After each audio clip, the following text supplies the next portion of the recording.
run for public office. You ever had the excitement of seeing your name? Good evening, everybody. We're going to get things started. Thanks so much for being here tonight. My name's Abby Driscoll. I'm chair of the Board of Sustainable Resilient Longmont. And thank you all for being here for this important conversation about local sustainability issues. We have two distinguished candidates for the Ward 1 City Council seat here with us this evening, Tim Waters and Josh Goldberg.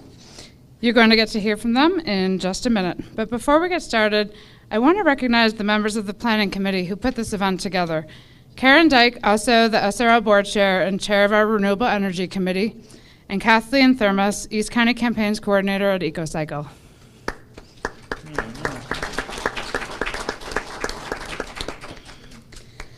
I'm pleased that we're able to offer a live Spanish interpretation for this event.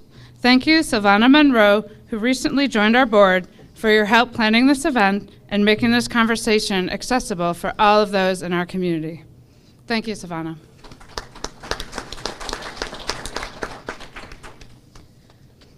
Special thanks to our co-sponsor, EcoCycle, for your leadership on zero waste in our community. We're excited about this partnership. Thanks also to the Longmont Observer for your partnership and for live streaming this event, and to Macy May, who's serving as our timekeeper. Yeah, Macy.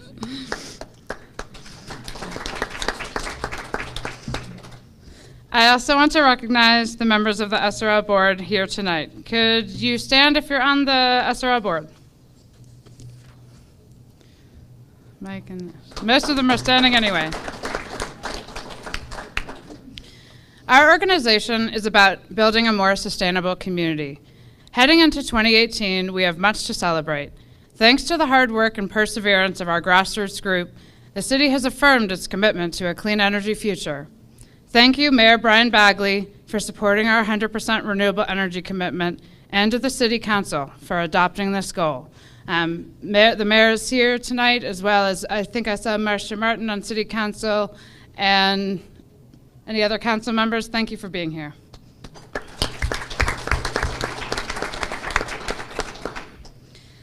We're looking forward to continuing to work with the city and the Platte River Power Authority to achieve our goal of 100% renewable energy by 2030. Now, without further ado, I'd like to introduce Zan Jones, the Executive Director of EcoCycle. As one of the oldest and largest nonprofit recyclers in the United States, EcoCycle continues to have a positive impact in our community. Thank you again, and it's my honor to welcome Zan Jones.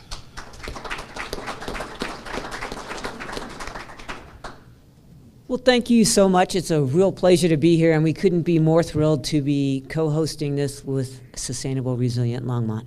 So thank you all for being here. I'm curious, how many of you have heard of EcoCycle? Okay, we're good. All right.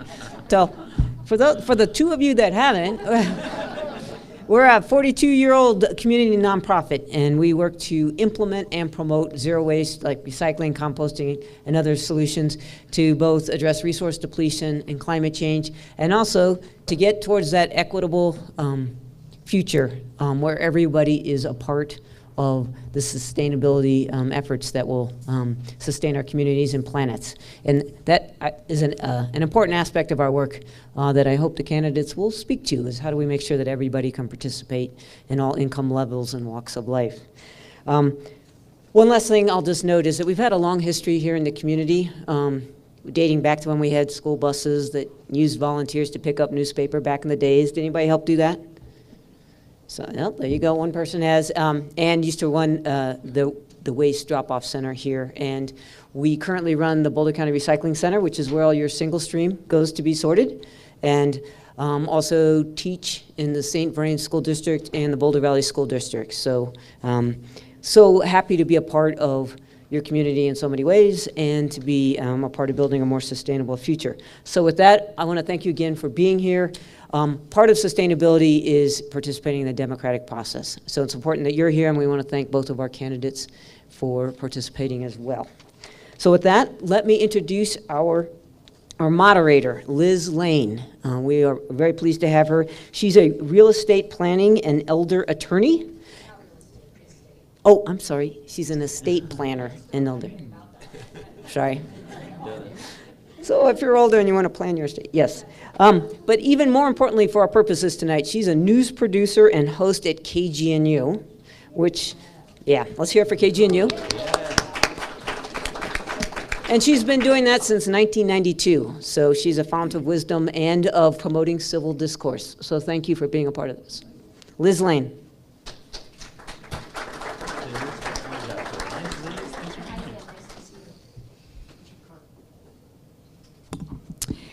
Thank you so much, Suzanne, for that. And just briefly, I just want to thank the co-sponsors of tonight's event, the Longmont Observer, EcoCycle, and Sustainable Resilient Longmont. EcoCycle in particular, I just want to express my personal gratitude and recognize that 42-year effort that EcoCycle and all of its supporters and volunteers and the board have made to have where we live synonymous with the values of renewal and sustainability and recycling and restoration. And I'm so grateful for that, and we should all be proud of that. Similarly, Sustainable Resilient Longmont, thank you so much for all of your work.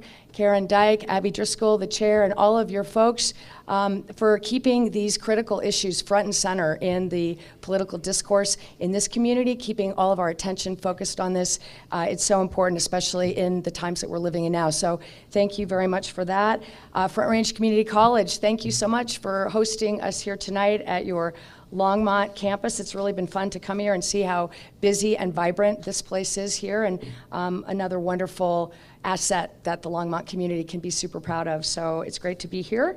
And the audience, thank you so much for coming out tonight and exercising democracy. It's really important, and this community is just a shining example of interest and activism and holding its elected officials accountable. So thank you so much for all of that.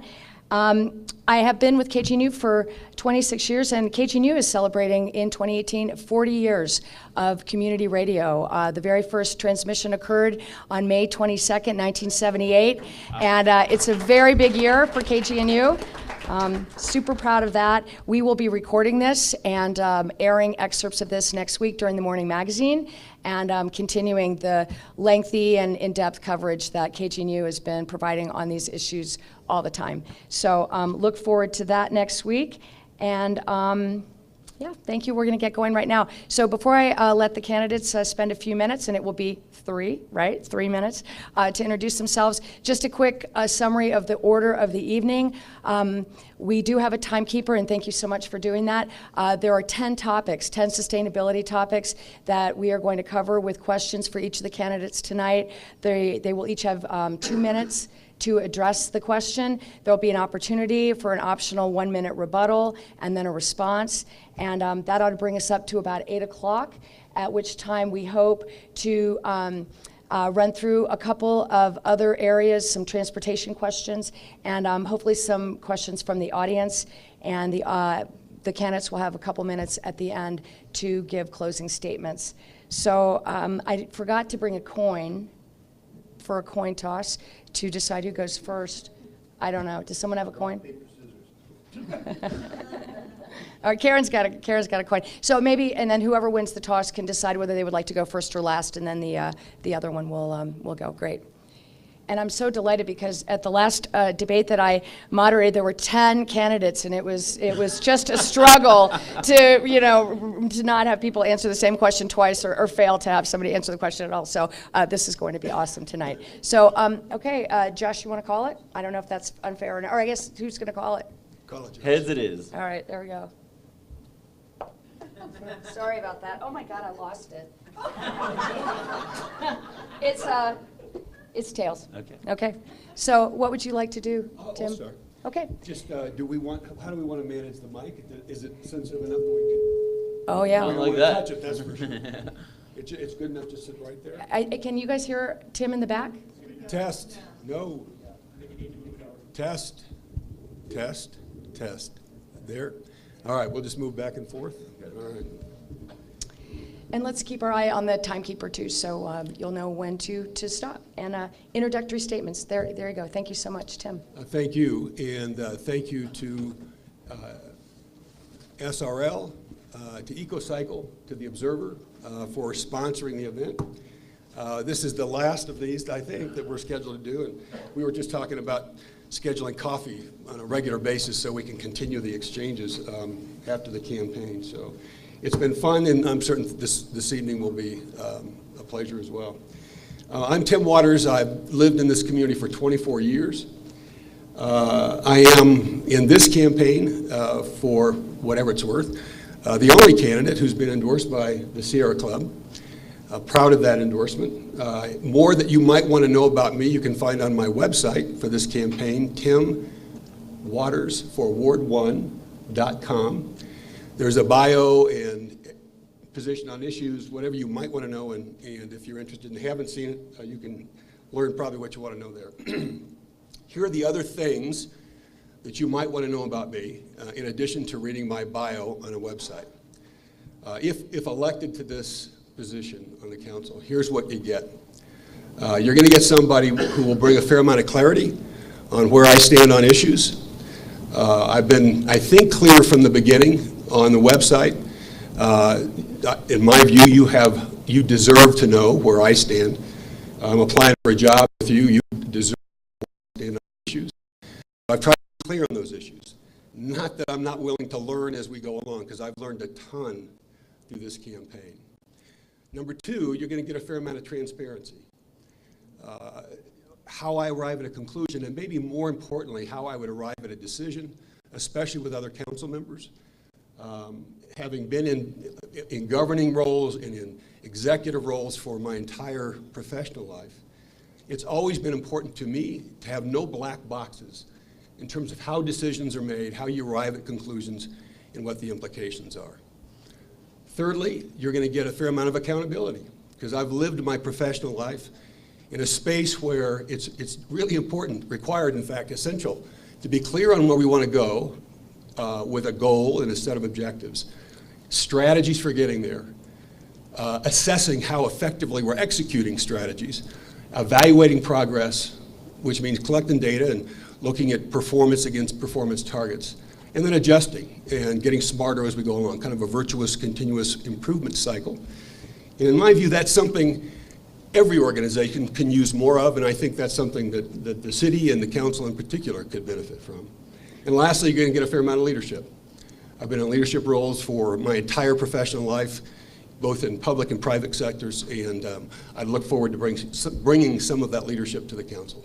So it's Tim Waters. Look forward to your support and look forward to the evening. Thanks. Thanks so much, Tim. Perfect. Josh Goldberg, 2 minutes. Sure. Well, hi, gang. Thanks for being here today. Thanks to all the folks who helped put it on. I'll just ditto what Tim said there. I'm Josh Goldberg. I am one of this town's most loyal advocates. I've been committed to elevating the Longmont story now for over a decade.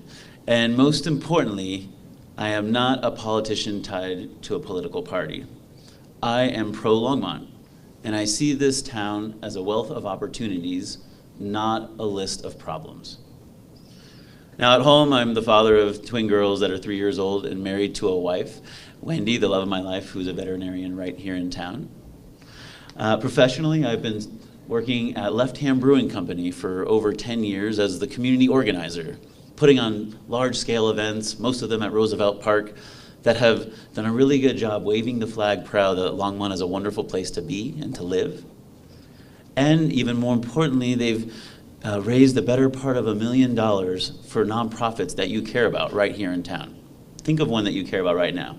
Yep, we probably help them out.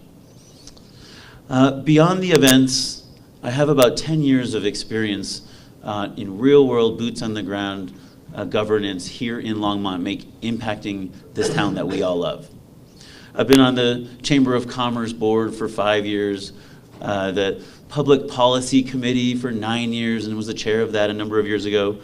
I've been on the on the Planning and Zoning Commission now for 6 years, and was even on the board of Visit Longmont before it was called Visit Longmont. That's our local tourism bureau. I'm a graduate of a program called Leadership Longmont, and I was even nominated one of the top young business professionals here in Boulder County. Let me give you my first few things I want to make sure you know. First, I recognize that this isn't about me. This is about what's best for Longmont. Putting our town's interests before mine is an honor for me, and I practice that every month when I walk into the council chambers for planning and zoning. Second, I respect that I'm not the expert on the issue all the time. I take great consideration and from feedback and guidance from city staff, from the public, from consultants, from experts, and I'll continue to do that on council. Third, I'm committed to making sure everyone is heard. If you've ever watched a Planning and Zoning Commission meeting, you'll see that I write down every name of the member of the public that speaks. And at the end, most importantly, when we're about to give our decision, I'm going to address each of their concerns and make sure they're heard. This is critical. I have a reputation for being a consensus builder, even when the pressure's on in those council chambers. And the bottom line is that my hands-on experience in Longmont governance makes me uniquely qualified to be your next council member. I'm Josh Goldberg. Thank you. Okay, gentlemen, thank you both so much. And I will alternate back and forth with who answers the questions first. And I will start with you, Tim. And this question concerns the topic of renewable energy. The Longmont City Council, as I'm sure you're aware, recently adopted a goal to achieve 100% renewable energy for the city of Longmont by the year 2030. What steps will you take to implement energy conservation and transformation here in Longmont so that that 2030 goal is attainable? So let me first commend the mayor and the council for taking the action. It's the right thing to do. It is absolutely the right thing to do. All the data are clear that the long-term future of every community is going to be tied to this transformation to renewable energy.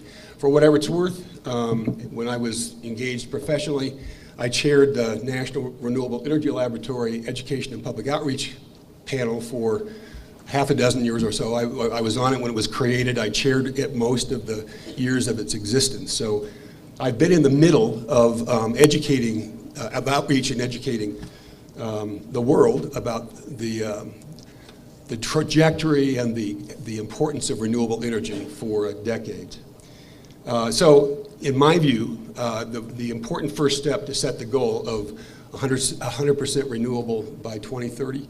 Now, what the council needs to do is to get real clear on what's the plan for getting to 100% renewable, use of 100% renewables by 2030.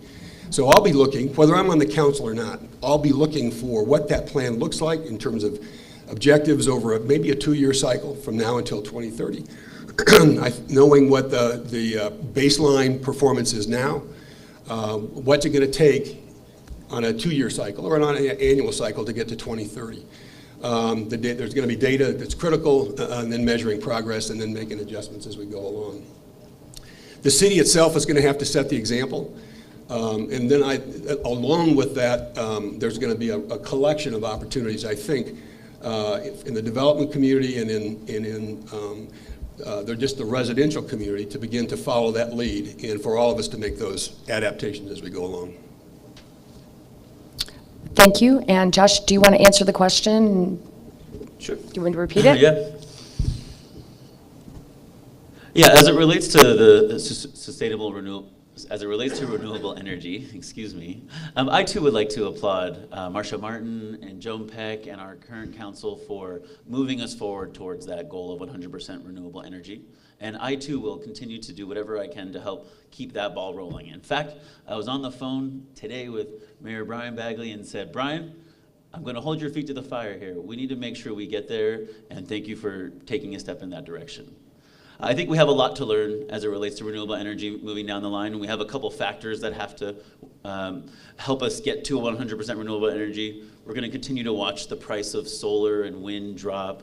And hopefully we're going to watch the technology develop to help us with necessary batteries. That technology will improve and the cost of that will drop.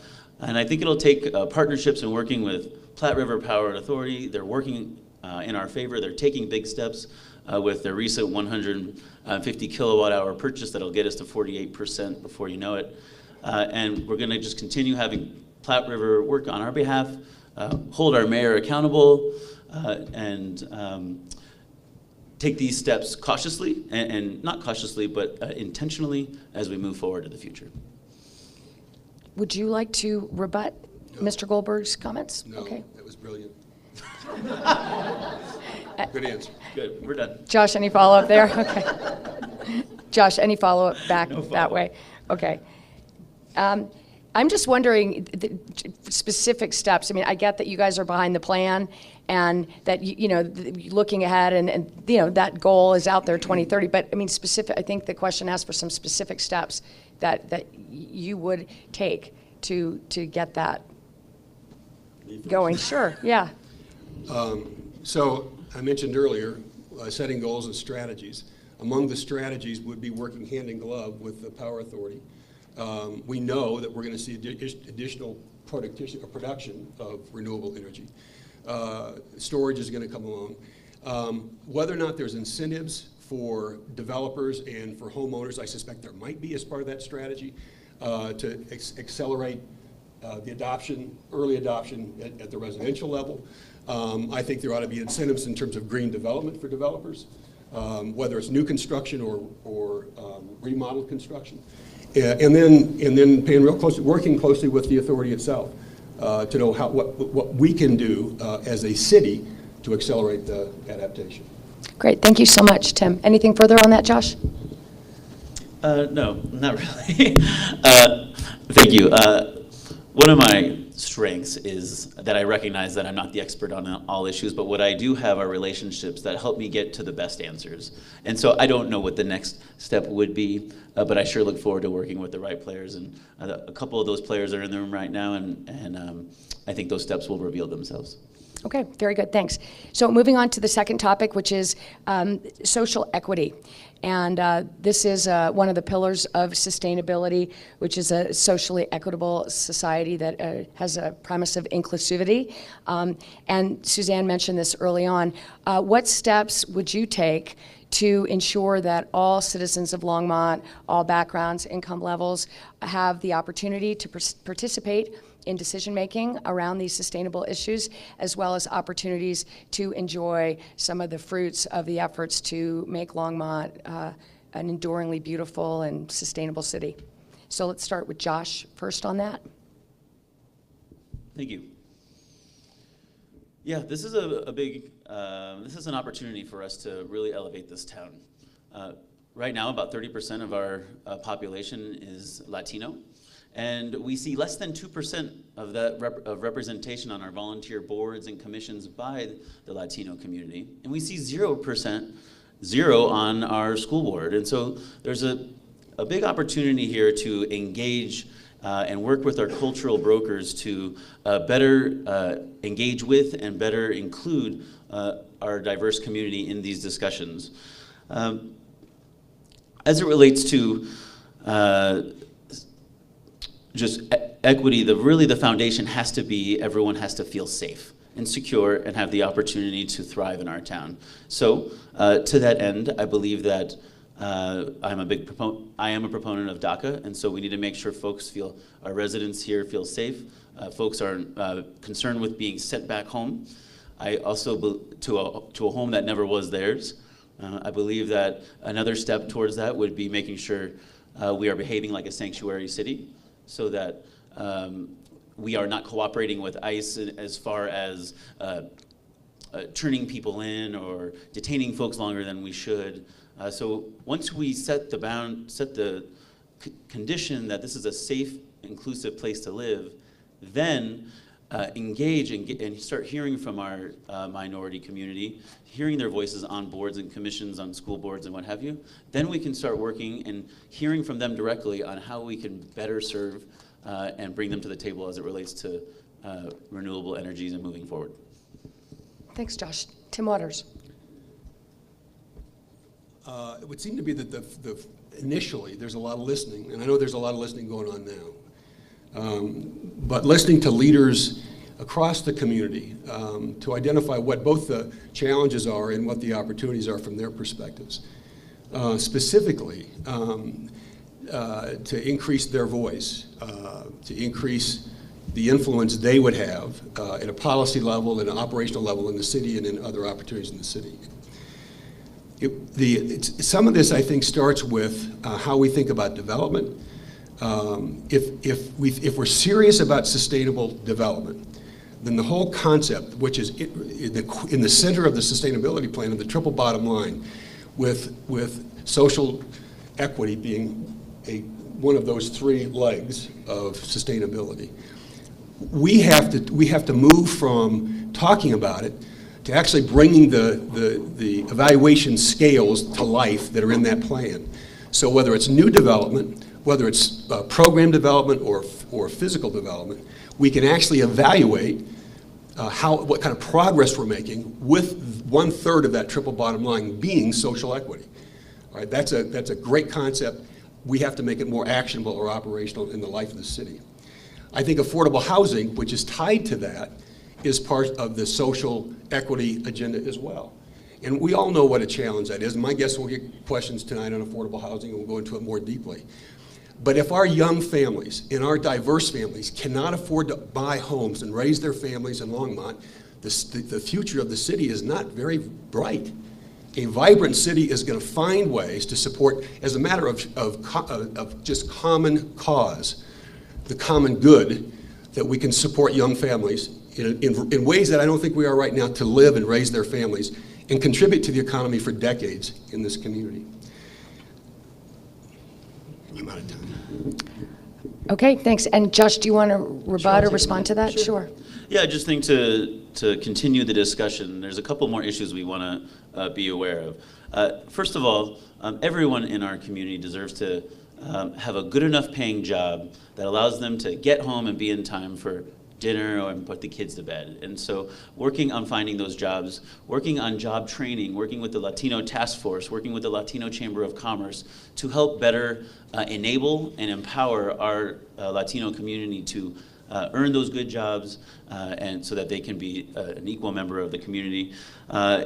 Engaging in multicultural task force, whether issued by the city or by the school district. It's my understanding there is not a multicultural task force in the St. Fran Valley School District. I met with Don Haddad this morning, and I think this is something that we should be moving forward with. I echo Tim's concern about transportation. This is critical. And then as it relates to safety and ease of being a part of our community, we need to have more bilingual officers that can help break down the fear of authority. And you have a minute too, if you'd like. I'll take another minute. We all know how important it is to get people involved in the committee and council structure in the city.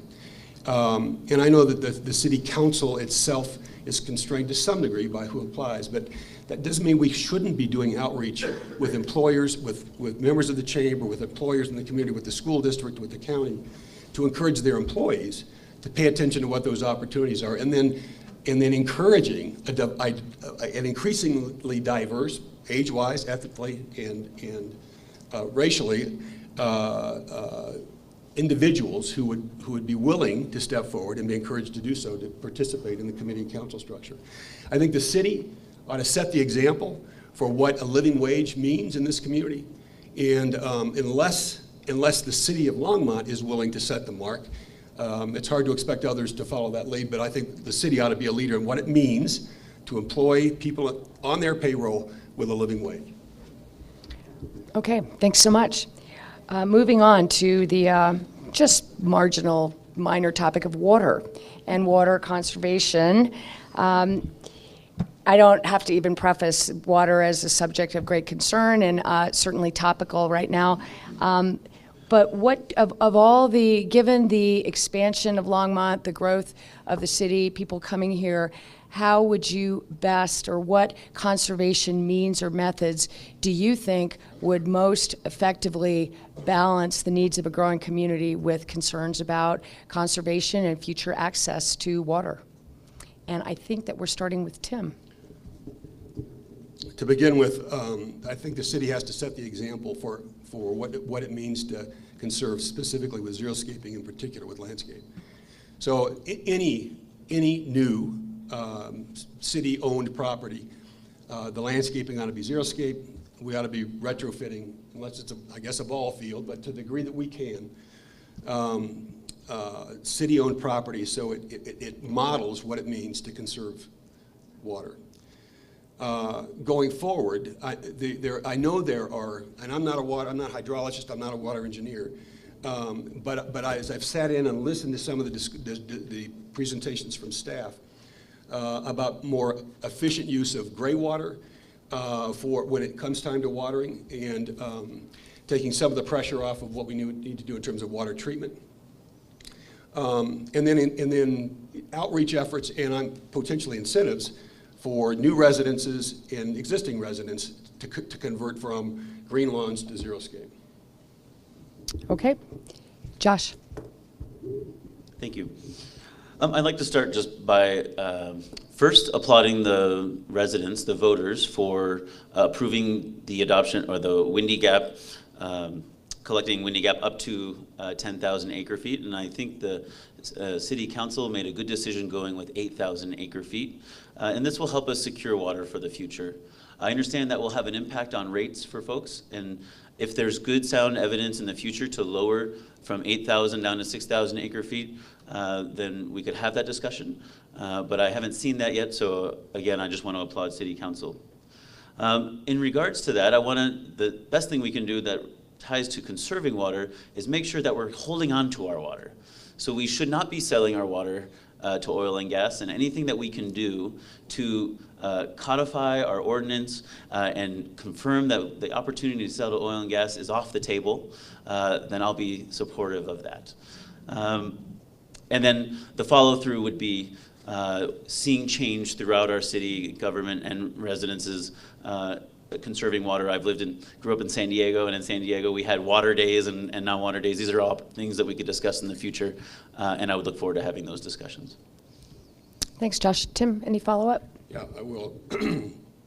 So Josh and I would be in agreement. I think this is the first time we may have been in agreement that the city the council did the right thing in rolling back the decision that the previous council made to firm 8,000 acre feet in the Chimney Hollows project. So good on the council for doing that and saving this community $36 million. We own as much water today as we did, when the decision was made to secure 10,000 acre feet. Had the council, I'd say it this way, I wish the council, when passing the ordinance to prohibit the sale of water to oil and gas operators, had added that ordinance could not be rescinded without a vote of the people. That addition or that amendment to that ordinance, I think, would have inspired confidence in a bunch of us to be more supportive of the Windy Gap or the Chimney Hollow question. But we all ought to be paying attention, even though we have an ordinance that prohibits the sale of water to operators. We sell excess water today, one of which has sold water to oil and gas operators. Sorry, excuse me. So in addition to these 10 topics that we have, and we've just gone through 3 of them, renewable energy, social equity, water conservation, we do have a number of questions that have already been brought forward from the audience, and we'll definitely get to those at 8 o'clock. But the folks who put together this topic list also wanted to break things up a little bit by asking some yes or no questions, just flat out yes or no. So I have a couple of those, and I think I'll pause now before moving on to zero waste as a topic to ask you, Josh, if you believe that climate change is human-caused. Absolutely. Tim, what's your response to that question? Yes. Okay. And currently, people who have rooftop solar in Longmont pay a higher monthly fee than other power users. Do you support removing that fee? Tim, you first. Tonight, I would support removing it tonight. Okay. And Josh? Yes. Okay, great. Thank you both so much. Moving on to zero waste, as you know, other recent activity, or it was in 2016, that the Longmont City Council adopted in its sustainability plan unanimously to establish a goal of increasing community-wide waste diversion to 50% by 2025. Currently, the city is recycling, composting, and diverting about 31% of the waste, so pretty good, but a ways to go to reach that 50% by 2025. Do you think this is an important goal, and what steps would you recommend to accelerate that or make sure that the city does meet that goal by 2025? Josh. So this is not a yes or no question? No, this is not a yes or no question. Tricky little segue there. We could do yes or no questions all night. Well, first I want to applaud our previous council for getting composting going. You know, I think this was a big first step towards moving us towards that 50% goal. We have a problem first, which is that we're below state average for diversion, and we need to get back on track and be a leader in this. Two, I have experience with diversion. I'm going to tell you something. When you have 15,000 folks show up to Roosevelt Park, what you do is you create a small city for a day. You bring in power and electrical, you bring in waste and everything you need to run a city, security, money, and commerce. And one of the things you got to do is you have to have a good waste plan. And we have experience. I have at least 15 diversion reports from EcoCycle directly. This has been a priority for me. And the higher the number, the better. And so I'm all on board with that. This is also about education. So I applaud previous city council getting it on the radar with the I always confuse them with the opt-in option. I'm a member. I hope all of you are too. But I want to see us get to the opt-out option, but it's going to take some time. You know, we got to experiment, get it, figure it out, make sure it's not that big scary monster in the room, and then move that dial a little bit further. It's about education both to our voters. We need to recognize that composting, just as one example of a way to head in this direction, sustains itself. It's not costing anyone else any revenue. It's not taking any tax dollars except for those who are using it. It's paying for it there. And then we need to get into schools. So the more that we can make our schools zero waste, we start that education process and that expectation that we as humans need to be thoughtful for our environment. Tim. I'll just pick it up right where Josh left off and concur that there needs to be outreach to the school districts. So we have more than 8 schools participating in the composting project. We need all the schools in the school district participating. The city needs to continue zero waste events. So when we have a city event, they're setting the example for what this looks like. And in terms of setting the example, I have looked, I know the city set as a goal to establish, to actually be the example, to be the leader, the city itself and the council. But I've had a hard time finding the baseline. There's a reference in the plan to the city setting a baseline number. And for the life of me, I can't find the baseline number for the city plan. But if I could, then we'd have a pretty good idea of what the target might be and what kind of progress the city can make over a period of time. So I think that's an important step. Multifamily units, apartment complexes right now don't participate at the same level of residences, and we ought to make that easier as well as businesses. Okay, and any response or rebuttal? Josh? No, I was just going to make sure that I touched on the obligation and the role of businesses getting involved too. I work for Left Hand Brewing Company, and back when there were discounts and incentives to get the solar panels up on top, guess what? We did that, and we were one of the first businesses in town to do it. And I think we need to continue to put expectation on the businesses to fulfill their role in not just recycling, but also composting. And there isn't a good system right now in Longmont for business to compost. And then lastly, in the end, the dollars will get those businesses on board. The more that we can incentivize, and by that I mean the more that we can do to make composting and solar panels and renewable energy beneficial for businesses, the quicker they are to jump aboard. In the end, the dollars talk it when you're in the conference room. Okay, thanks so much.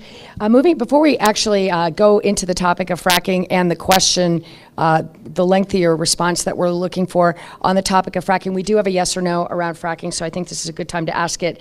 Are you in support of the statutory initiative which would require a 2,500-foot setback from houses, schools, playgrounds, and sources of drinking water for fracking operations? And Tim, I'll ask you to answer that first. Yes. And Josh? Yes. Okay. Thank you both, and The question regarding fracking, just a little background that everybody's familiar with, but as everyone's aware, in 2012, Longmont voters voted, as a couple of other communities in Colorado had, to ban fracking operations within the city limits. The state Supreme Court subsequently overturned that ban, and there has not been successful legal action since that.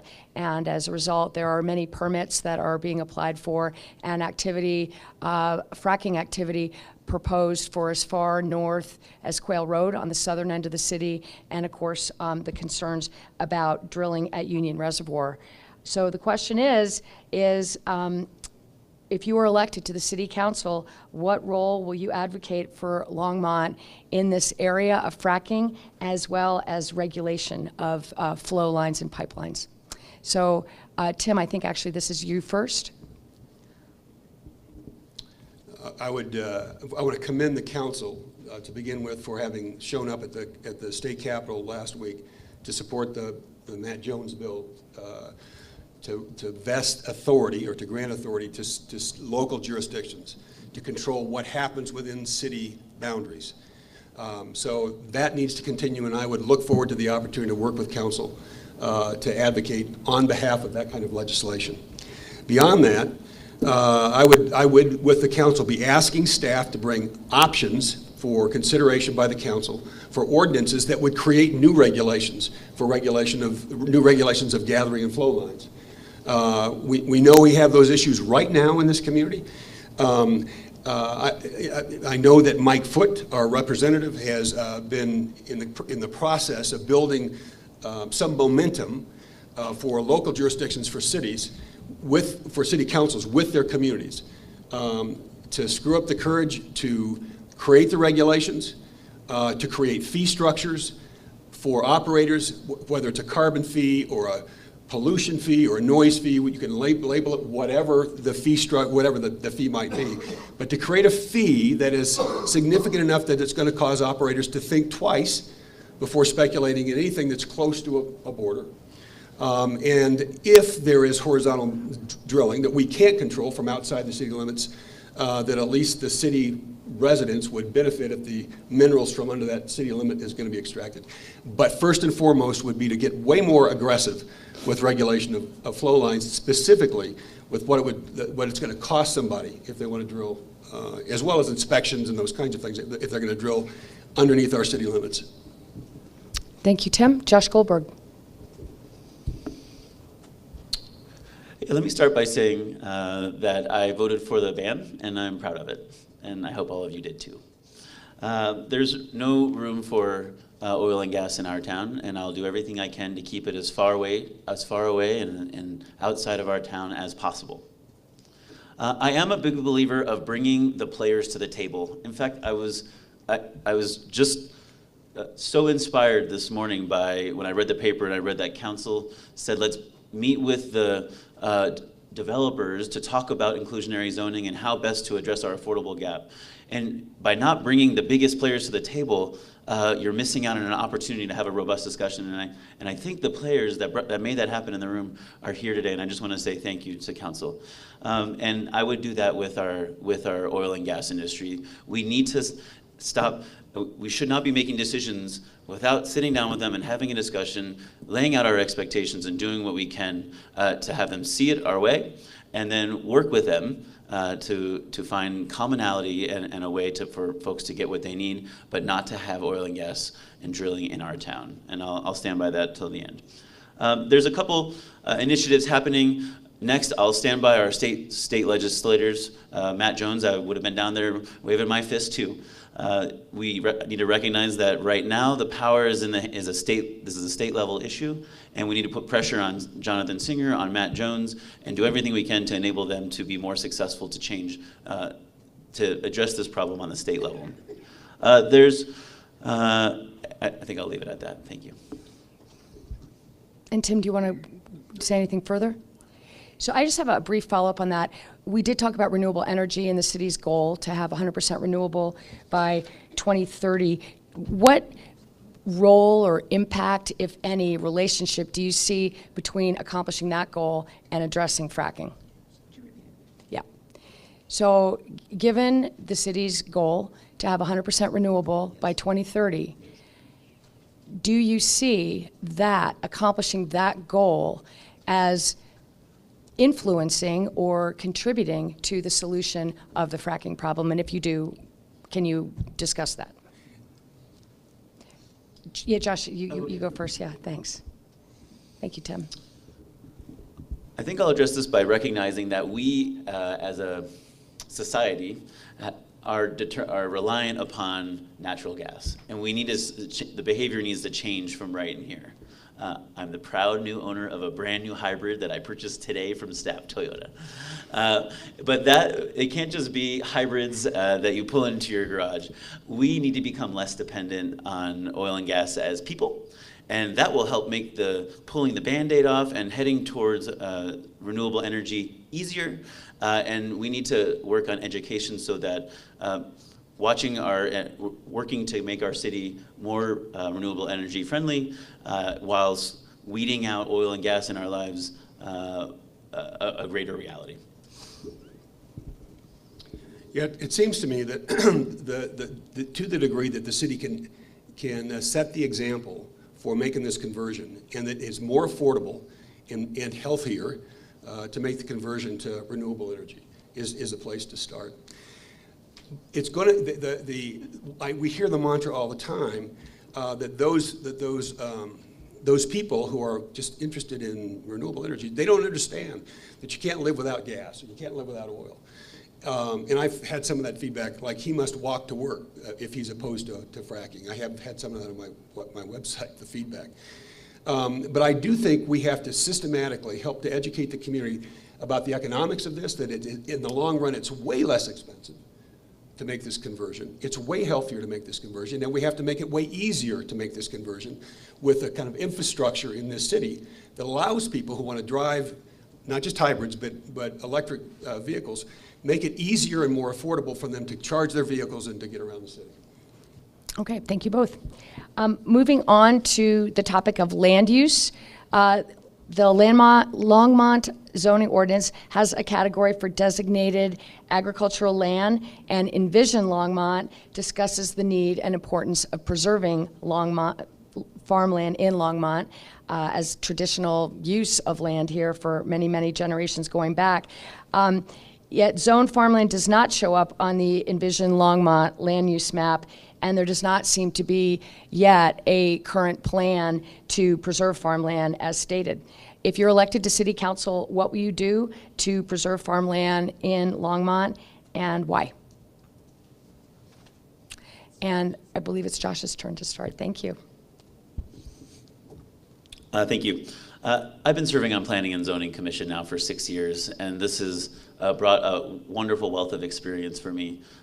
We have the pleasure of reviewing into the wee hours of the night, when most of you are asleep, little tiny words that address our Envision Longmont Comprehensive Plan, land use code, sign code, you name the code, there's a code for it, and it takes a lot of work to review. So I've been doing this now for 6 years and addressing these issues. Yes, what we need to recognize is that I think prioritizing agricultural zones, while we become an increasingly desirable and wonderful place to live, there's friction there. This is going to be a challenge. We're watching our population grow from 92 or 93,000, and we're set to be hitting 125,000 before you know it. So I would look forward to working with folks and hearing back from the public on how we can and where we should be preserving this agricultural land.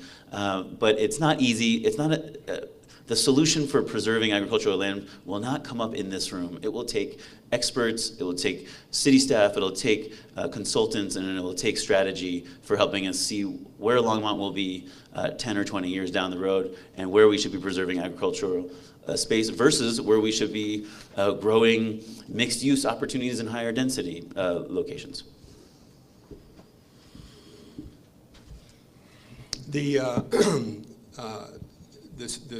planning staff in this city has done a good job of updating land codes to reflect the results of Envision Longmont. The new comprehensive plan is translating into new land code update of land codes. That's good work. But I sat through an hour-and-a-half study presentation before a council meeting. Then I sat through another hour and a half, and God bless the council members who've gone through this and have had great questions for the staff. But if the question is, what would I bring to the council? I would bring, I think, a different set of questions. I have sat through those sessions and wondering, what's the big picture here for the council? What does the council want to see as a result of the land code updates? What will be different a decade from now or 2 years from now as a result of those land code updates? And how does that vision for the future, how should that be reflected, or how do these the updated land codes, help create that vision? The absence of that vision is going to continue, I think, to contribute to some confusion about how serious we are, whether it's agricultural land or any other land use in the city of Longmont. So the work is worthwhile. I'm not being critical of the work. It's good work, and this council has stayed with it seriously to help move that along. I think there's a bigger picture that we all would like to hear about what is the why, what's the big picture, and how does this help get us there? And in that conversation is where we ought to be talking about the various uses and how these codes help to create that. Go ahead, yeah. Tim, I applaud you for sitting through an hour-and-a-half study session. I just did the math. I hope you saw me I apologize if you saw me grab my calculator. I spent 180 hours at Planning and Zoning Commission in the council chambers, honored to be sitting beside 6 other folks who are probably smarter than me, attorneys and lawyers, which are the same, of course, architects and experienced planners. But I have 180 hours of experience there doing exactly what we're talking about. I've worked alongside Chairman Chernak, Scott Dunn, Chairman Pierce, and if you want to see experience, and commitment to making sure we're adjusting the land use code or the sign code or traffic regulations or what have you, then please come down on the 3rd Wednesday every night and join us. It's a blast. And you have to love this town to geek out on land use code. Okay. Do you have Yeah, I would like to follow up. I want to commend Josh and the Planning and Zoning Commission for all those hours, and I know it's hard work and it's thankless work. But at some point, I hope the Planning and Zoning Commission would be the leader on this conversation and raise the question, what can we be doing there to make certain there isn't confusion or fear about what we are doing with land use in land that's zoned agricultural? Because I think part of the concern is that it appears to many people that process generally results in approval of proposals to continue to construct on what was otherwise agricultural land. And we know we have housing shortages and we're going to continue. I want to stop development in this community. I think clarity on where we're going as a community, the vision for that is what we need, the kind of leadership we need out of the commission and out of the council. Okay, thank you so much. So this is obviously an important topic. We do have a number of questions on housing, and I think I'll wait because there are 2 of them. We'll get to that toward the end. We're going to move on to food and food systems now. Longmont Food Rescue is out and about, and according to their data that they've collected, hundreds of pounds of food are thrown out every single day by city food restaurants and other retailers. At the same time, many Longmont residents lack access to fresh food, to healthy food, and some people live in food deserts out east. The Longmont Sustainability Plan does have as one of its objectives supporting locally based and environmentally responsible and healthy food system that makes sure that all citizens have access to affordable and healthy food. What are some of your ideas of how Longmont can work toward this objective? Am I first? Yeah. Well, we know that there are a number of community gardens now that local groups, churches, nonprofits are actively involved in a kind of farm to table or garden to table initiative. specifically, and sharing the abundance of what's being produced with the community. So whether it's the city's role, I think probably is, at least to be a catalyst, to make better connections between those involved in community gardens, the nonprofit community, and the faith community, those who are already involved in helping address the issue of supply and quality of food in a more systematic and strategic way. Josh. I hate to do this to you, but would you repeat the question? No, one more time? no, I just want to make sure I answer the question. Sure. So, you know, the preface had to do with Longmont Food Rescue and their data that reveals that hundreds of pounds of food are thrown out every single day here. Part of the Longmont Sustainability Plan is to support the creation of a system of food distribution here in Longmont that would ensure that everybody, all citizens, have access to healthy and fresh food. Great. Has anyone been to the new Our Center? The new Our Center is an incredible facility, and I wish you could see our homeless and underserved community walk through their little grocery store with their cart and do their own shopping with their personal shopper, this is a wonderful example of how organizations like the Our Center, Community Food Share, Food Rescue are making a difference on our residents right now. But I do think there's opportunities to improve. First, as you suggested, we need to make sure that we have good, healthy food accessible throughout town. That includes in areas where we have minorities. That includes our older adults. Our older adults need to be able to get to good food and back. I applaud the Longmont YMCA. I worked with the Longmont YMCA when they were building out their garden in the back of their facility, and it was neat to see all the folks from Google come down and help work to give our community one more community garden. I think there's a couple opportunities to better implement our food, our wasted food. If you've ever been down to the farmers market, we have folks collecting food there. What seems like an obvious opportunity would be to tap into our school district. I'm sure there's a ton of food left over at the end of the day, but then we get into the tricky situation, which is food handling requirements.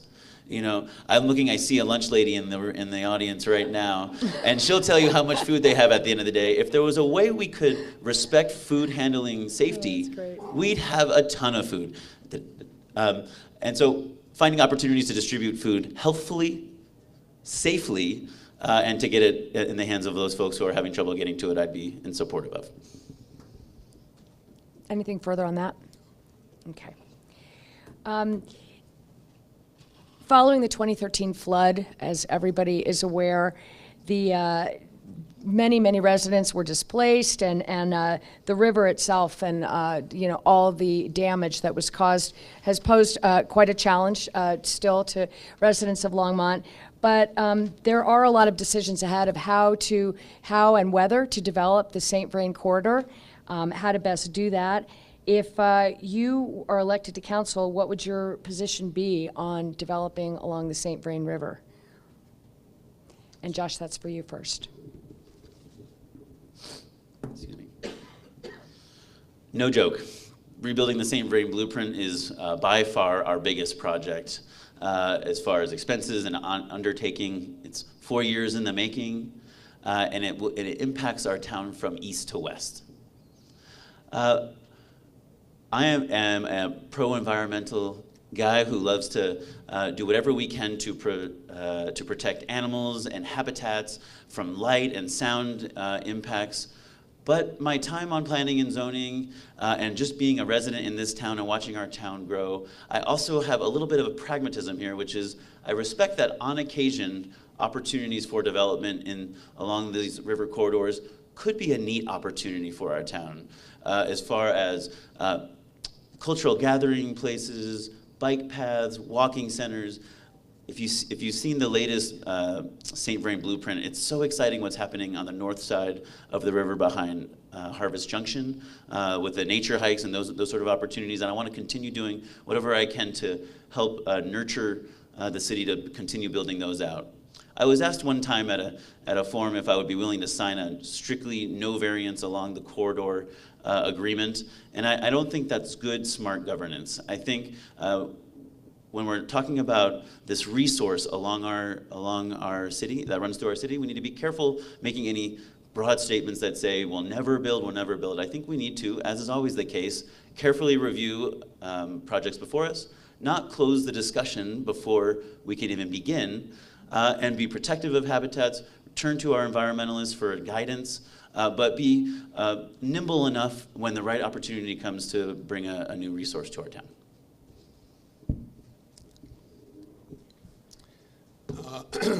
So most of us in this room are familiar with the Resilient St. Vrain project, mitigation of the effects of the flood. That project will continue for the foreseeable future. There's, I'm certain, an end date, or at least an estimated end date, and I don't know exactly what the estimated end date is. But I do know that in the process right now, we're spending $120 to $130 million of our money, tax money, to mitigate the effects of the flood. And the results, I think, will be spectacular, and we can see some of the effects already. So here's where I am.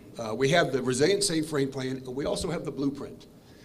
The Resilient St. Vrain Plan is the mitigation. It's the restoration of the riparian corridors of the floodplain and the channel itself.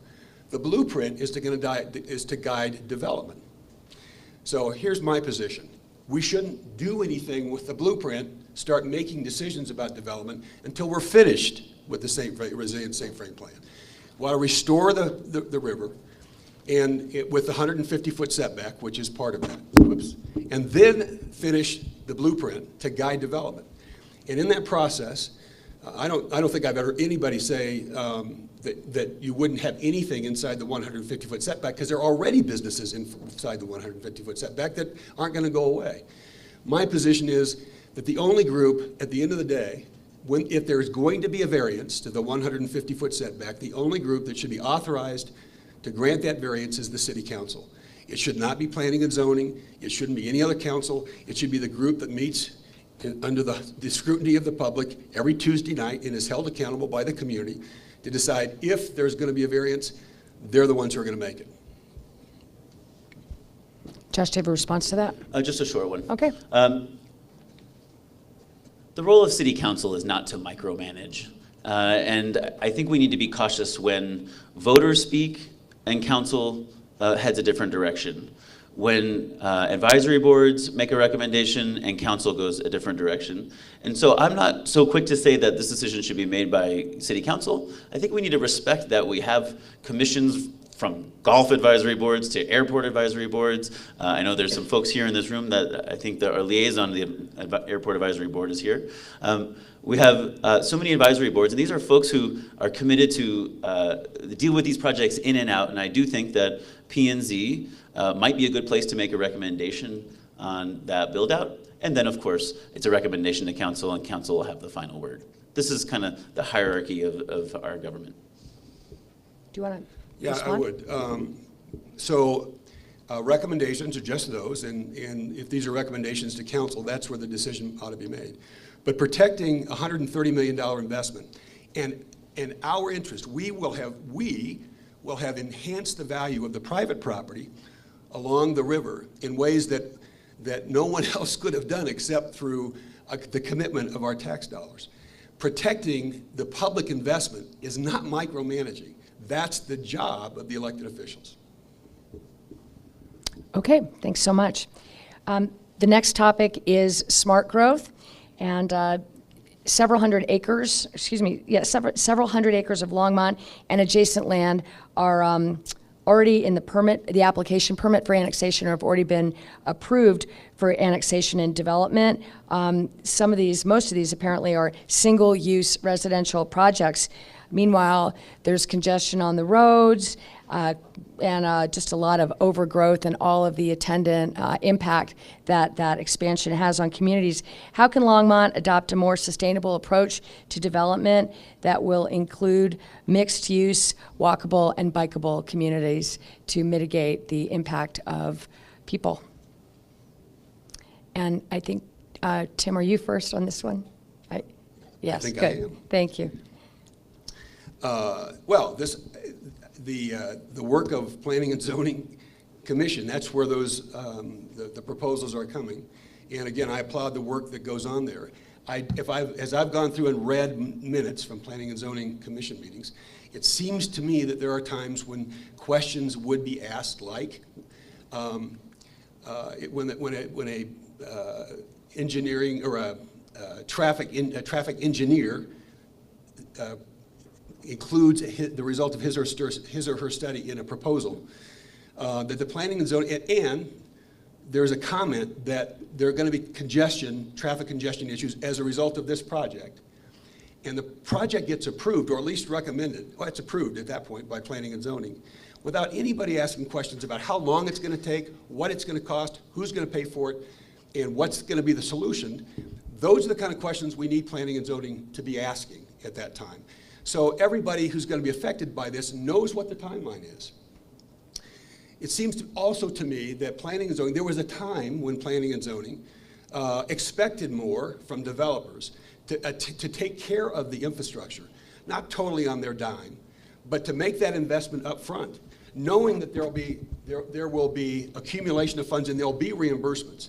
But I've read too many sets of minutes where that option exists in front of the council to do the infrastructure, including bike paths and walking paths, and the developers get a pass. And the consequence is that we privatize a profit and socialize the congestion that's going to occur for the next however many years, waiting for funds to be accumulated to take care of the infrastructure. Those have to be synced up in a different way. I believe it can be done. It has been done historically without stopping development and without crippling developers. It simply has a matter of pacing development and infrastructure more strategically.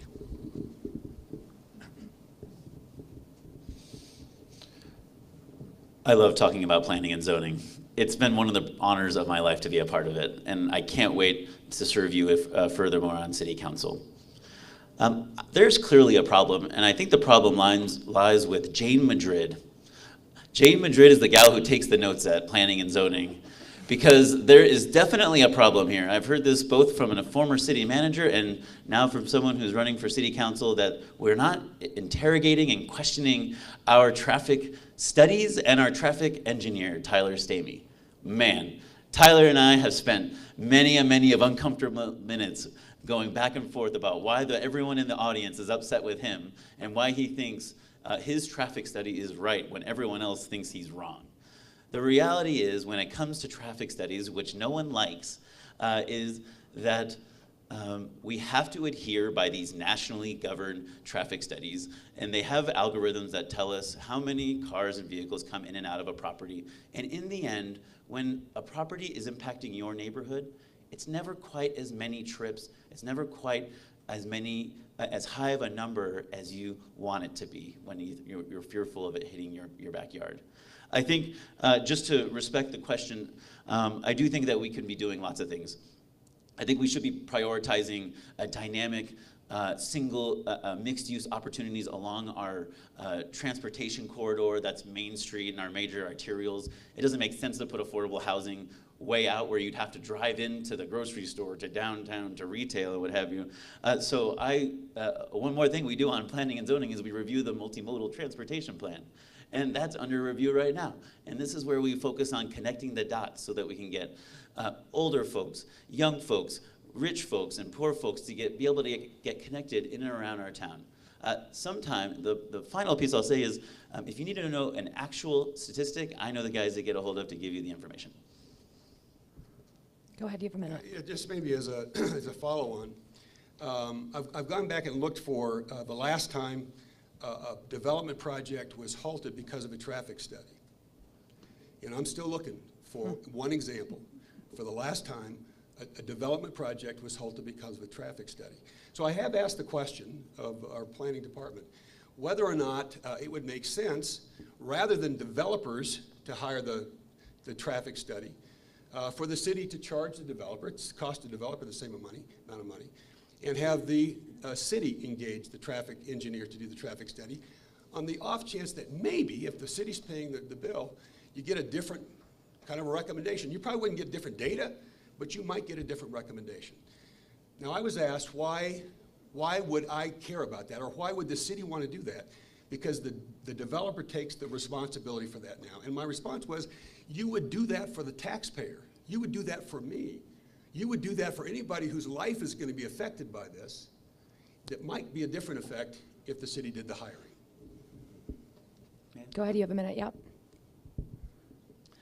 If you are so inclined, please go to cityoflongmont.com or org.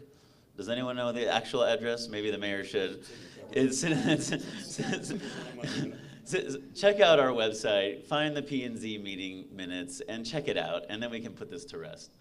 That said, I just want to clarify one thing, and that is, actually I agree with Tim. Tim brought this up. He said, how come we don't have the developers pay the city staff to do the study? And I said, well, dang, that's a good idea. So I went down and I spoke to Joni Marsh, who's in charge of that department, and I said, why do we do it like that? And she said, well, just let me remind you, they're paying a third party who has their integrity to uphold and is, it's set up so that they don't have the skin in the game, if you will.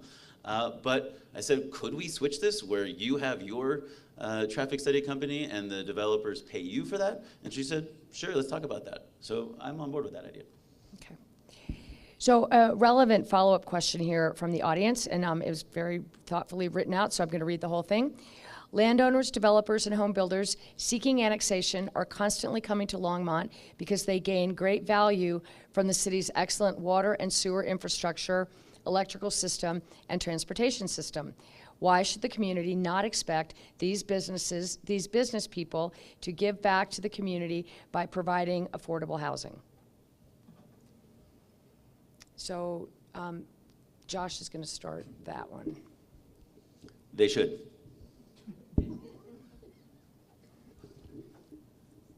I concur they should. This wasn't a yes or no, was it? No, this is not a yes or no. Yeah, This is a bona fide question. You got 2 minutes. They should. And yet, if we go and read those minutes, there's a project right now. And there's a project that's proposed for annexation, and there is some affordable housing. I think Habitat homes in this proposal. But if you go back and read the minutes, you would hope to see on annexation proposals consistently the question or the expectation or a presentation of what developers would do to ensure a certain number of affordable housing units, and we simply don't see it in those minutes. And that's simply a matter of taking the initiative, being clear on the expectation, and providing some leadership to the council or to the commission. They should. That said, I think we need to do a couple things. One, we should make sure we're bringing them to the table to figure out the best way to get the most affordable housing possible out of our developers, and make sure we're not also putting up a red flag that says, hey, don't come help us build out to this town and city that we love, and that needs to accommodate those as our numbers grow. During my time on planning and zoning, we've approved four affordable housing unit properties, unanimous decisions, so we're working on it. It kind of, first the developer and the landowner has to want to do it. We're working to make it as easy as possible and incentivize it as much as possible for them. And so I think we need to be open to those opportunities, and I'm willing to do that. The last thing, and if we're going to have an honest discussion about affordable housing, we do just need to recognize that if we're trying to take care of the nurses and teachers and police officers and firefighters, that we need to remember that when we do inclusionary zoning, only a small percentage, 10 or 15% of those units are going to be affordable, and those are going to be based off of your area median income. And according to Don Haddad just today, he said most teachers do not qualify for those affordable units.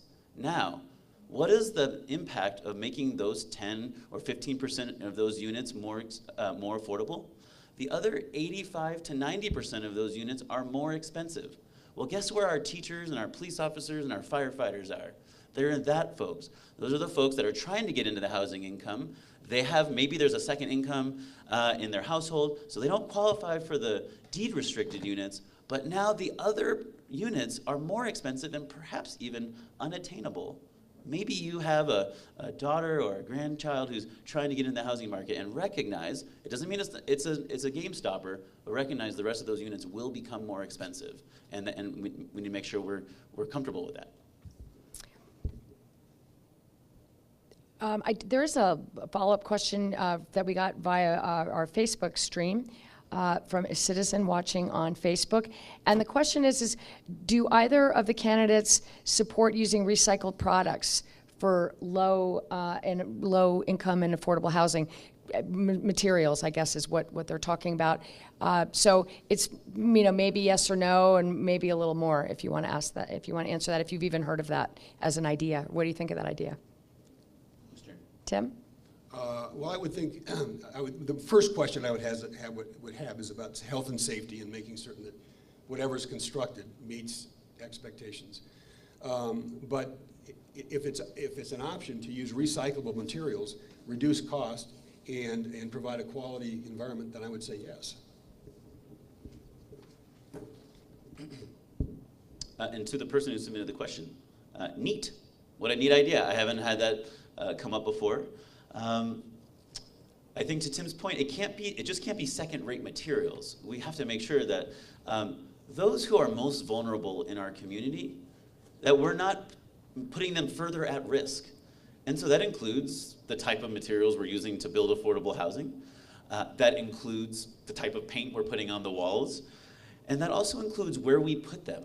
We need to be very careful making sure that we're not putting affordable housing units in high-risk areas that might be, near closed oil wells or in any other sort of environmentally unsteady locations.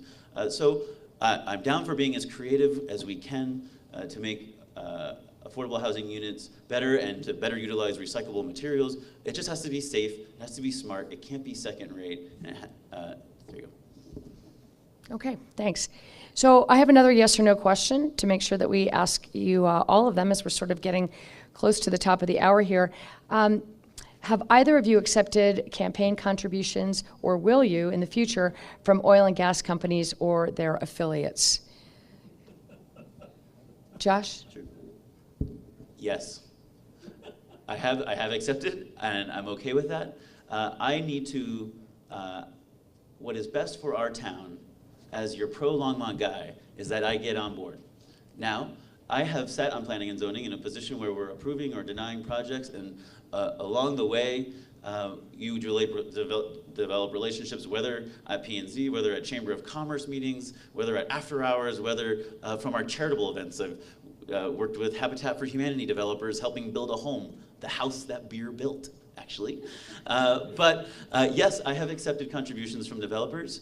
And that's okay. Is oil and gas. And I'm doing that to help make our town better for the future. Was that a yes? It was oil and gas was the question. Yeah. No, it was oil and No, I'm gas. not accepted from oil and gas. Change your answer. No, I have not accepted money from oil and gas, nor have I accepted money from developers. And just for anybody in the room, Josh suggested you just go to the City of Longmont and just click on the website. If you go to departments, if you go to city clerk and you check on the election information, you can look at we filed the reports on Tuesday. You can look for all three of the candidates. You click on the first report, you get a spreadsheet that shows every expense, it shows every contribution from every person or every entity. You won't find a single donation to my campaign except from individuals within the limits of the ordinance. So you can have an extra minute if you like. Yeah. Oh, yeah, sorry. I apologize. I misheard the question. I have not received any contributions from oil and gas. And when you go to that website and find those contributions and you see those naughty developer contributions, you just have to know that in order to do a campaign in this town, you need money, and when you have a proven track record for being a good person, a good advocate for our town, you get support from everyone. And that's why you'll see you have more contributions. I have more contributions than Tim, and that's why I'm going to win this thing. Do I get to rebut that? You do. To be fair, you just. I wasn't putting this in the good people, bad people category, but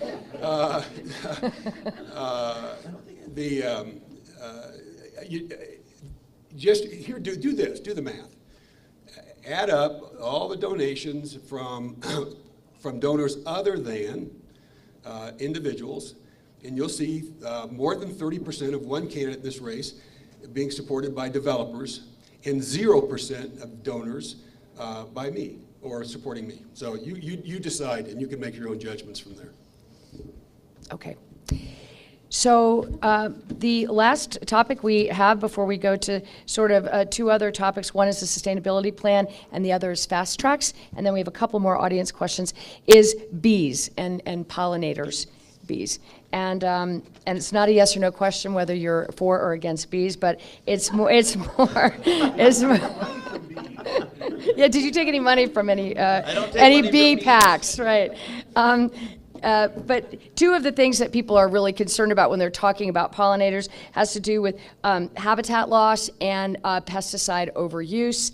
And what suggestions do you have for how the city can reduce use of pesticides and preserve habitat for all species? Who goes first? Tim. So a couple comments. I don't know the degree right now that every bit of watered city property also is seeded with white clover, but every square inch should be, because that's a restoration of bee habitat, number one. Number two, there's no question that the category of pesticides that are most toxic and lethal to pollinators. So there ought to be a prohibition, an ordinance, or whatever the prohibition needs to be from the council to ensure that none of those pesticides are used as we spray for mosquitoes or other insects. Third, when the spraying occurs, I know we do that at night to try to minimize the effects on pollinators, but that needs to be adhered to seriously. And fourth, there is, believe it or not, a bee pledge or a pollinator pledge, right?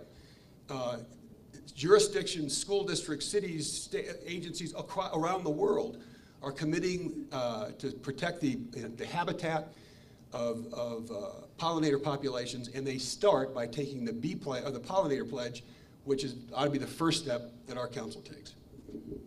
Thank you. Josh?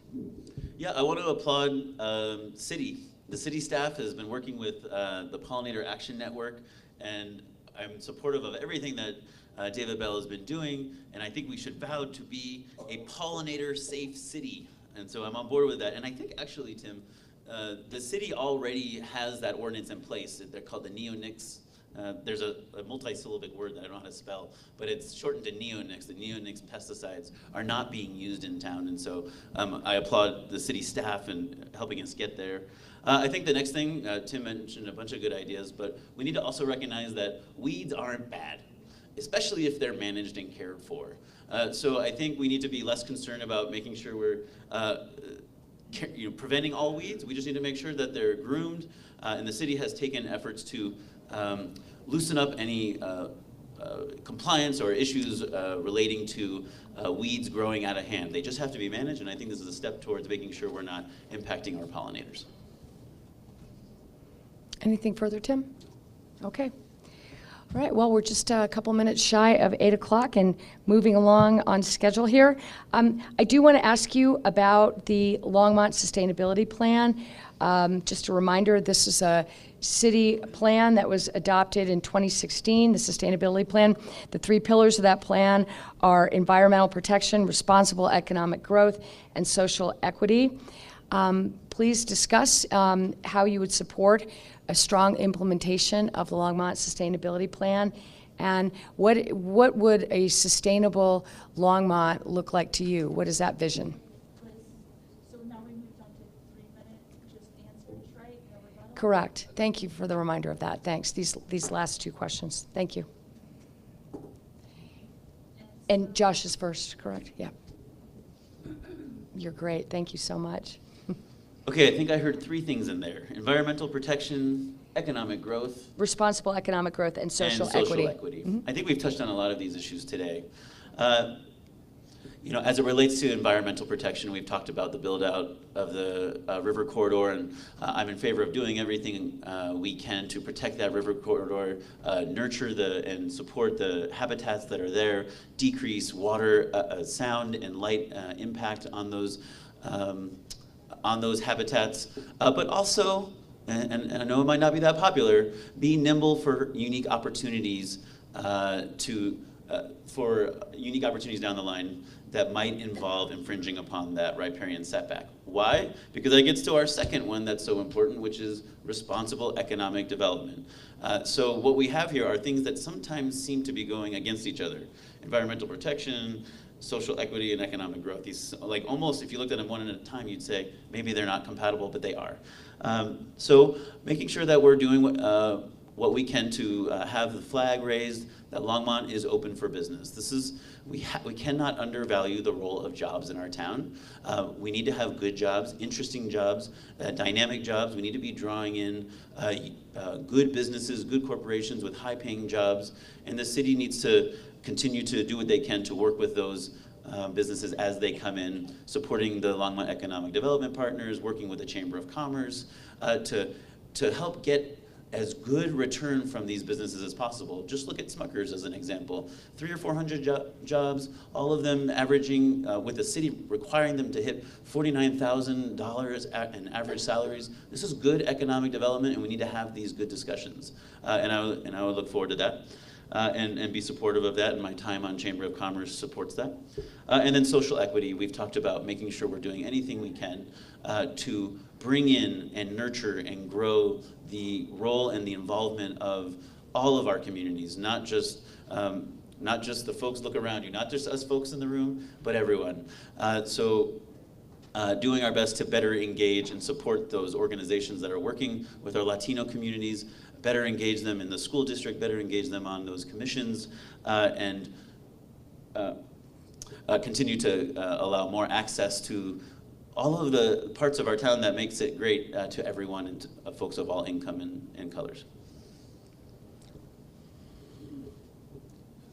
Well, I think the question is more specifically tied to the triple bottom line of sustainable development that puts people and planet or the environment on an equal level with profit.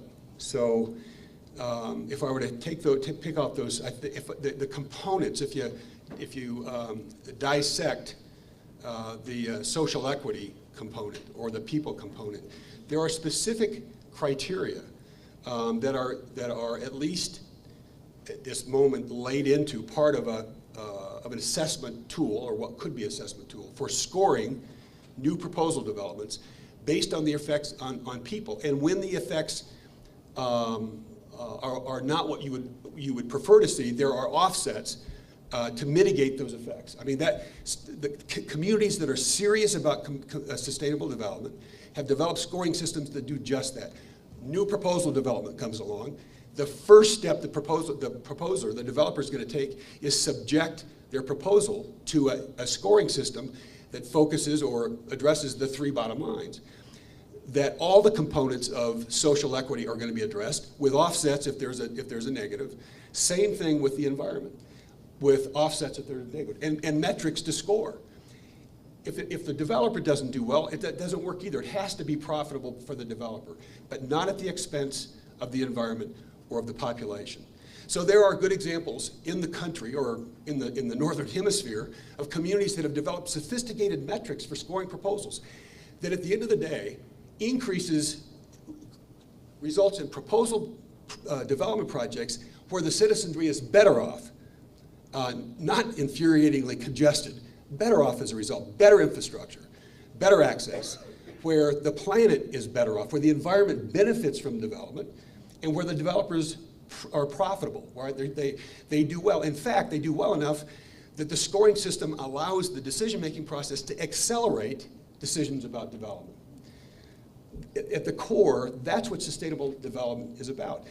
And I know that we've made steps with our sustainability plan in those directions. I do wonder, I've seen in the blueprint, in the State Frame Blueprint, that guides development, there are components of the sustainability plan that are reflected there. And there's been some attempt to score the blueprint based on the effects on people, the environment, and developers.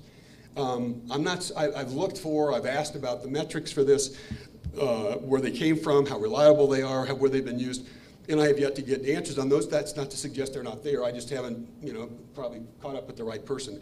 The point is, the potential is there for us to continue to develop economically and have our population benefit, our environment benefit, and developers line up because they're going to continue to make a profit. And Josh, you have a minute back? Yeah, Tim brings up the triple bottom line at these forums, and I applaud him for it. It certainly sounds compelling. I think the problem that I see, only because I haven't seen it in real-world experience, is when you're evaluating projects and development, and you're reviewing our city based on a point system, I just think there's too many opportunities where it would be hard to rate this point or that point. Is the impact of this affordable housing unit a 4 or a 5? Is the impact on the as we encroach upon the riparian setback, is that a 2 or a 1? The traffic study says that there won't be negative impact. Well, does that get a 1 because it will have some more development, or a 5 because the perception is that it's going to have great impact? So I think what the point system is doing is removing the humanity, removing the human from our community, with the community being people. So I look forward to seeing more of it, but I would be skeptical. Yeah. Okay. So all of you might want to make a note, go Google Canmore Canada, and look at their scoring system. It hasn't slowed down development. In fact, it hasn't taken the human aspect out. What it has done is add a data component to build confidence that we're making good decisions, not inhumane decisions, that are good for the people, good for the environment, and good for the developer. In operation right now, with relatively sophisticated metrics. And that's, in my mind, that's the direction in which we ought to be moving with our sustainable approach to sustainable development. Okay, thank you both so much. And the next question has to do with the fast tracks.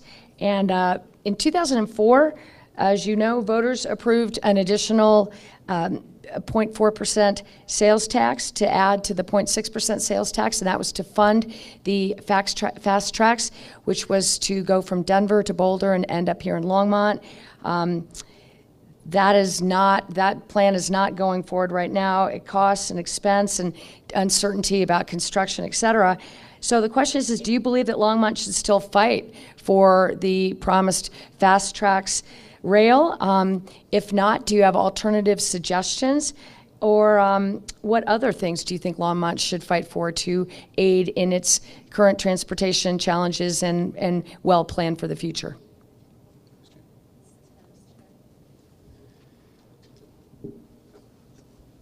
I believe that the City Council needs to continue to push the RTD board to deliver on what was promised. So what does that mean? That means we ought to expect to see a plan every year, what their plan is. We ought to expect representatives of RTD to be here and answer our questions. We ought to push it and squeeze as hard as we can. That said, you can't squeeze money out of a turnip if there's no money left, and we all know that that's kind of where we are. So there are some experiments that people are considering. The peak transportation option using BNSF rails for 3 trips in the morning, 3 trips in the afternoon. Not uncontroversial because there's money that's going to be required to make this work. But I think it's an experiment that's worth testing. That's one of the ways that Seattle got started, is my understanding, with their commuter system. So, that could be done in the relatively near future. I think it's worth an experiment. But at the end of the day, as much as I resent would be the right word, not getting what we were promised by RTD, we need to think about how do we turn lemons now into lemonade.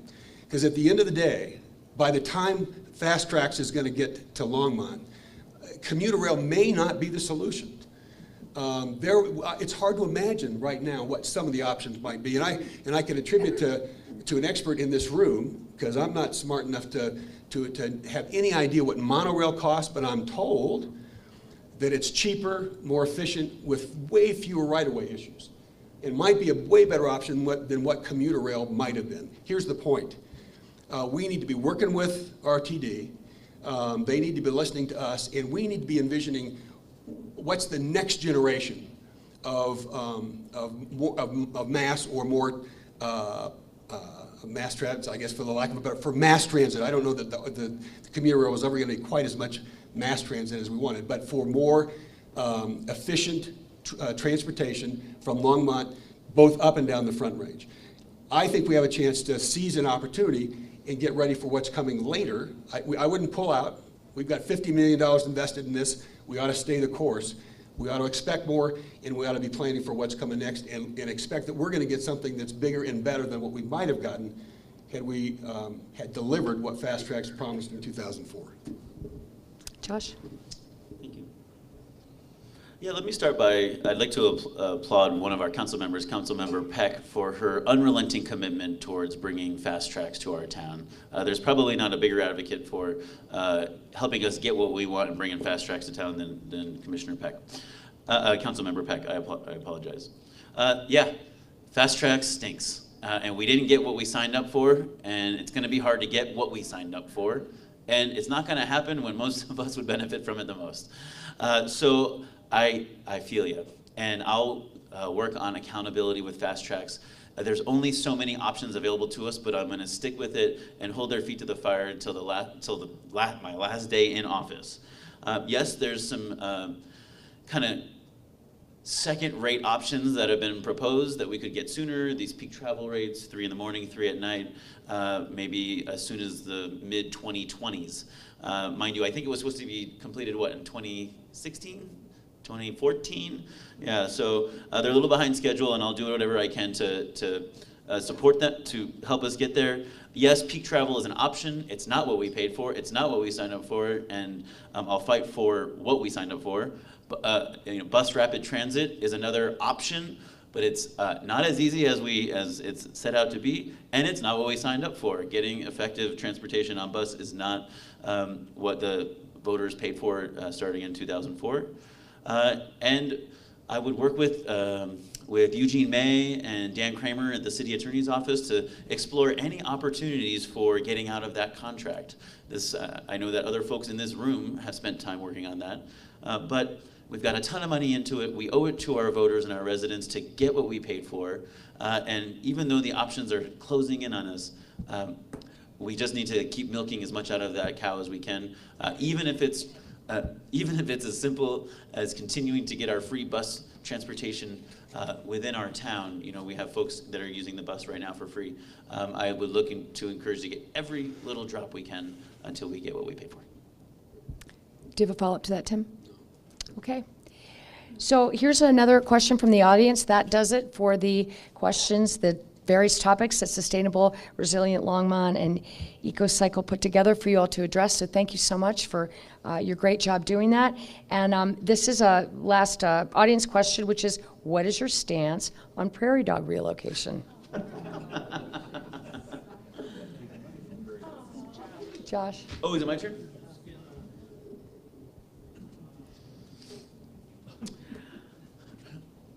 I think we should turn to our neighbor to the south in Boulder for guidance on this. Boulder has an ordinance on options for relocating, donating, and then unfortunately, when necessary, the exterminating options for prairie dogs. This is something that's very sensitive here in Boulder County, and I too am sensitive to it. So right now, the options in Longmont are limited. I would turn to Boulder's ordinance as an option for consideration.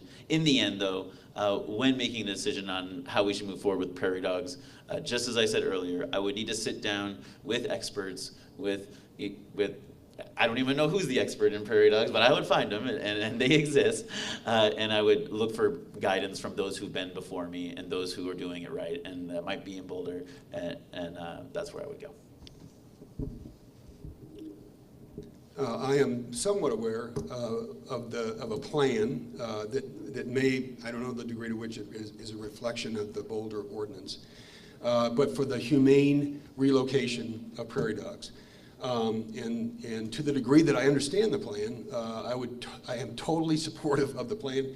I know the downside is from some, there's more of an expense to the humane treatment or approach to relocating prairie dog colonies, but from my perspective, that's an investment we're going to have to make and would support the humane approach to the relocation. And the specifics of that have to do with retrieval and the kind of effort that's made, and then the options if you're not going to be able to get them relocated. Okay, and here's another question. We've touched on this a little bit tonight, but I think that there's something in this question that we really haven't addressed, and it's important. So this is the question. It's an audience question. What are your thoughts or plans for public outreach and education, especially for marginalized, poorer populations in Longmont, on the importance of sustainability and the responsible use of resources? And Tim, yeah.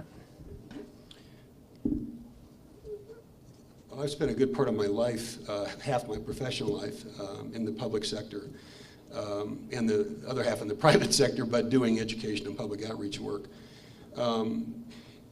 It requires a systematic approach to identifying influentials in the community, thought leaders in the community, community leaders in the community, and bringing people together, building the conversation, and looking for those who are adopters, around whom others can organize and from whom others can learn. There are great examples actually in the world where for almost no cost, significant social change occurs, the adoption of the very kinds of ideas we're talking about or practices we're talking about, by understanding how that process works and systematically identifying those in our community who can work and influence others, and taking the time to help them with their own adoption of the use of 100% renewable energy.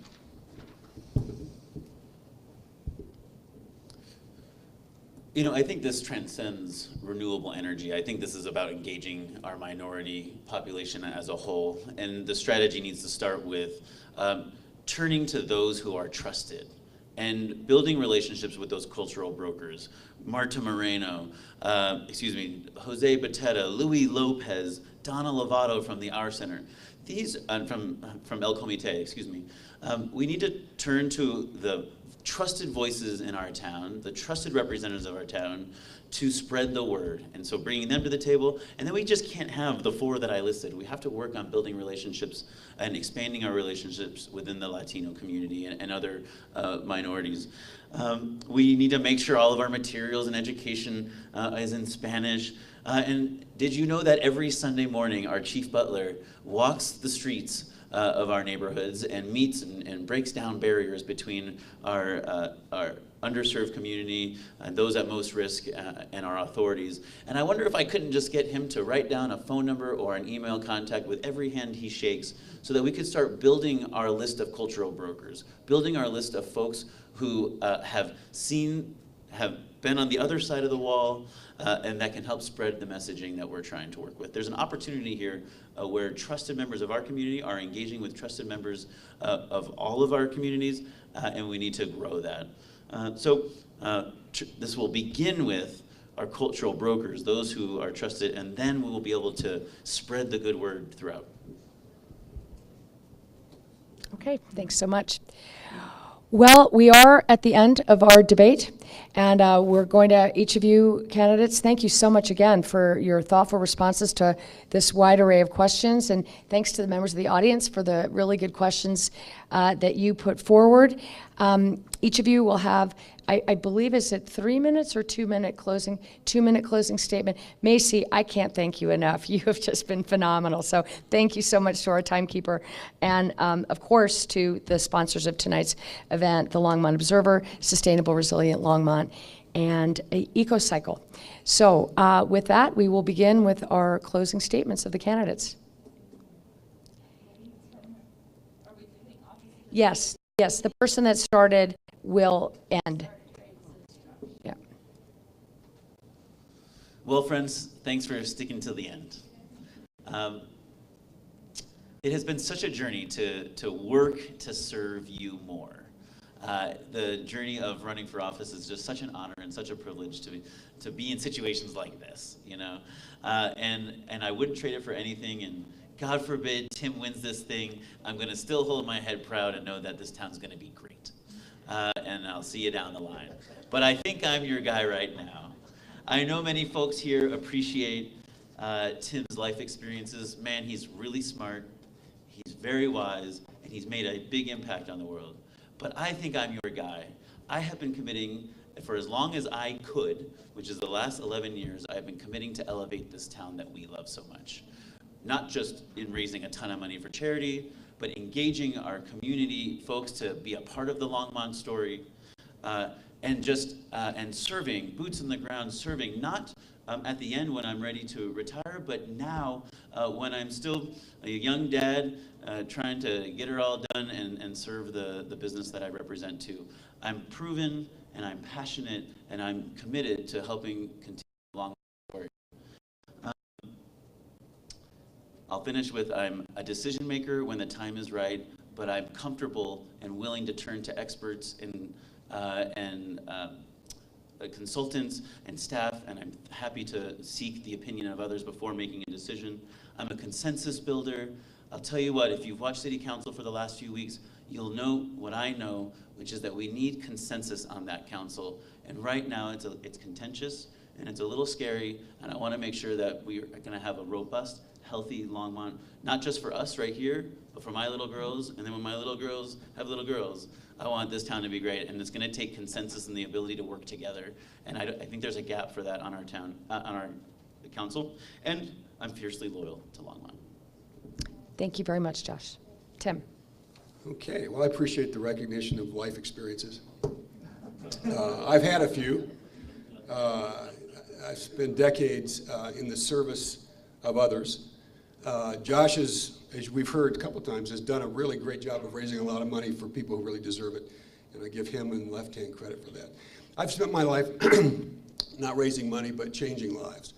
And I've done it through improving educational practice and program across the country and outside the country. So it's been a lifetime of service. I've looked for opportunities to bring what I've done in the world to Longmont. I think I heard a minute ago that I'm an old guy in retirement. No, I have a fair amount of energy and a lot left to give. We need cheerleaders and we need advocates. We also need offensive coordinators. Think of me as your offensive coordinator who can lay out a game plan, help you decide, help us decide how we want to get someplace, and lay out the strategies to get there. And while I'm old, I would never criticize you for immaturity, Josh.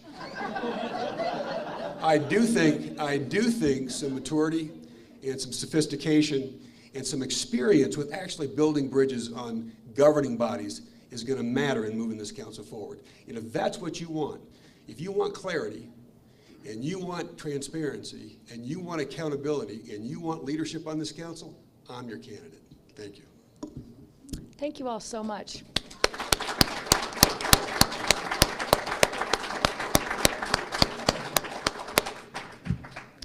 All right, nice job. Yeah. Nice job. Yes, you did. You did a great